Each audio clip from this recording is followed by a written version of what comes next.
Kasako Media, tunaangazia maisha, tunaandika kesho. Watu kadhaa wamenusurika kifo baada ya basi la kampuni ya Kidia One lililokuwa likitokea Dar es Salaam kwenda jijini Nairobi kugongana na lori lililokuwa likitokea Arusha kwenda Moshi, eneo la Kwasadala, wilaya ya Hai, mkoani Kilimanjaro. Katika ajali hiyo watu wawili wamejeruhiwa, akiwemo kondakta wa basi la kampuni ya Kidia One pamoja na abiria mmoja ambao wamepelekwa hospitali ya wilaya ya Hai kwa ajili ya matibabu. Kamanda wa polisi mkoa wa Kilimanjaro, Simon Maigwa, amethibitisha kutokea kwa ajali hiyo, ambapo amesema imetokea asubuhi baada ya lori hilo kupoteza uelekeo na kwenda kuligonga basi hilo upande wa ubavuni.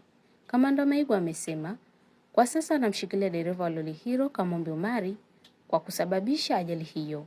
Kamanda Maigwa aliwataja majeruhi katika ajali hiyo kuwa ni Aisha Raymond mwenye umri wa miaka 35, mfanyabiashara na mkazi wa Nairobi, ambaye ameumia paja la mguu wa kushoto, na mwingine ni kondakta wa basi hilo aitwaye Musa Sumari mwenye umri wa miaka 29, ambao wote wamepelekwa hospitali ya Hai kwa matibabu. Nikusihi mtazamaji wa Kasako Media, kwa update zaidi unaweza kutufuatilia kupitia mitandao yetu mbalimbali ya kijamii, ambapo Instagram na Facebook ni Kasako Media.